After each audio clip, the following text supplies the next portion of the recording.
ഒപ്പം ഒരാൾ കൂടി ചേരുന്നുണ്ട്. സിസി ജേക്കബാണ്. മാതൃഭൂമി സീനിയർ സബ് എഡിറ്ററും വിദേശകാര്യ വിദഗ്ധയുമായ സിസി ജേക്കബ് ചേരുന്നു. Cissy, good morning. Good morning. Cissy, ഈ 14 വർഷത്തിന് ശേഷം ഒരു ഭരണ മാറ്റം പ്രതീക്ഷിക്കുകയാണ് ബ്രിട്ടനിൽ.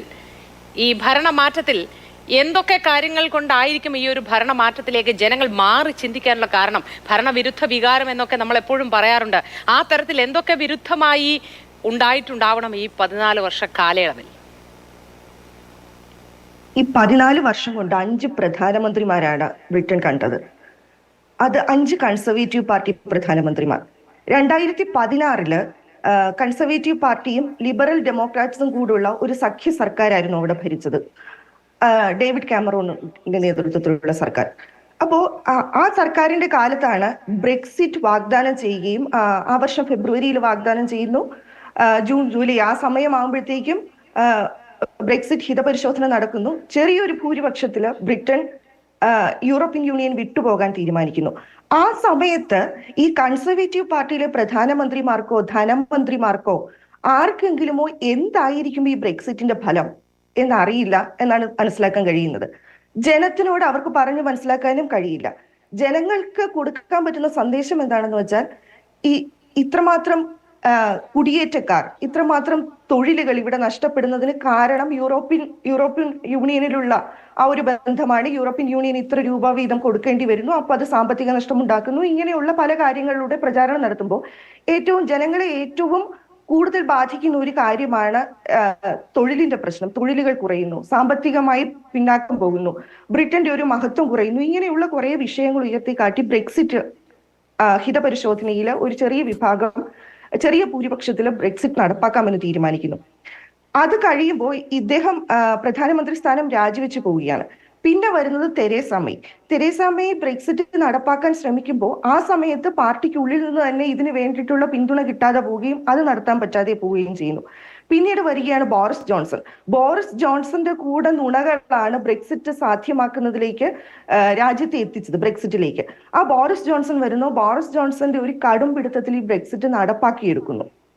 പക്ഷേ ബോറിസ് ജോൺസന് പിടിച്ചു നിൽക്കാൻ പറ്റുന്നില്ല. അദ്ദേഹത്തിന്റെ 54 മന്ത്രിമാർ, ഋഷി സുനക്കായിരുന്നു അദ്ദേഹത്തിന്റെ ധനമന്ത്രി, 54 മന്ത്രിമാർ ഇദ്ദേഹത്തിനെതിരാകുന്നു. പിന്നെ പാർട്ടി ഗേറ്റ് വിവാദം, കോവിഡ് ഈ സമയത്താണ്.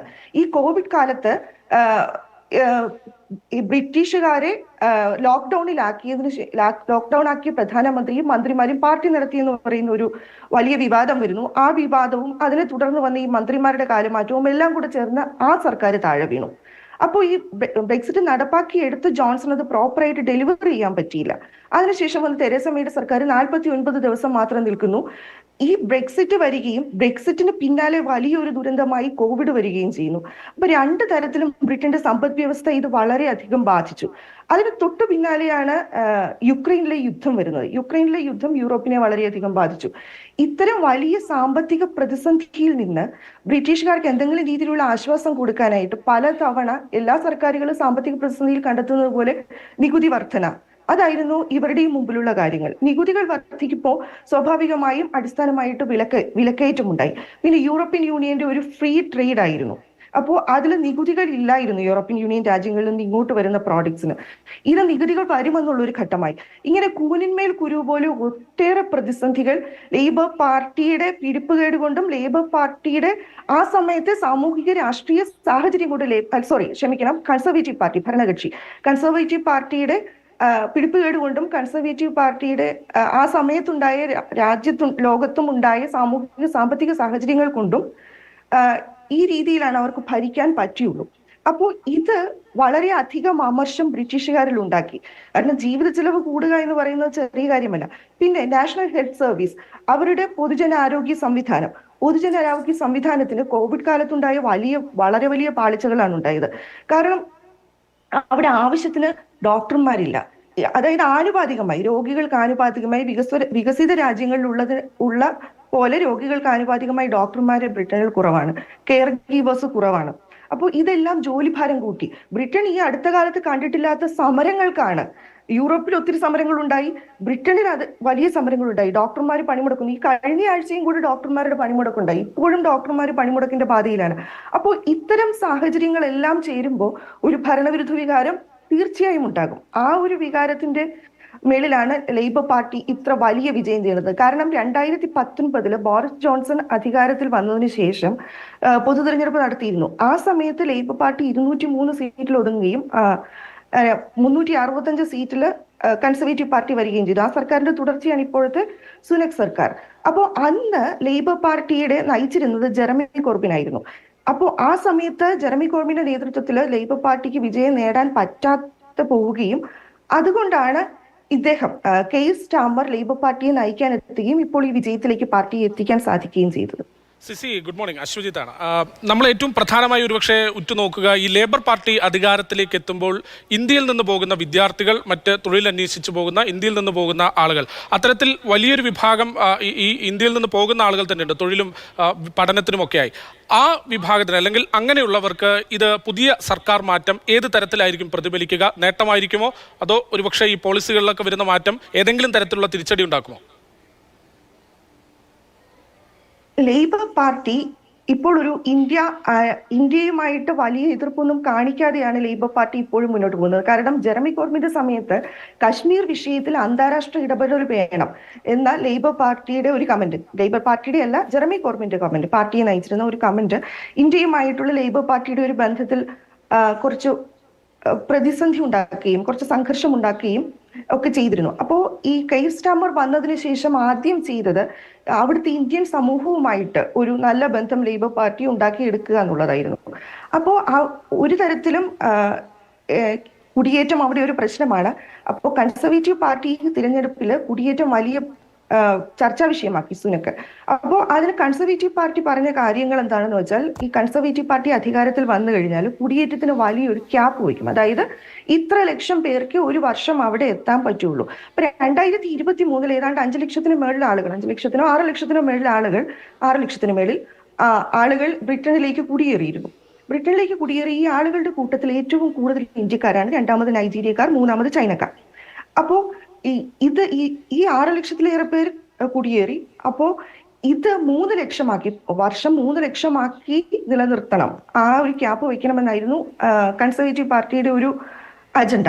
അതുപോലെ തന്നെ കഴിഞ്ഞ തവണ കൺസർവേറ്റീവ് പാർട്ടി അധികാരത്തിലിരുന്നപ്പോഴത്തേക്കും പല പരിഷ്കാരങ്ങളും കൊണ്ടുവന്നു കുടിയേറ്റ നയത്തിൽ.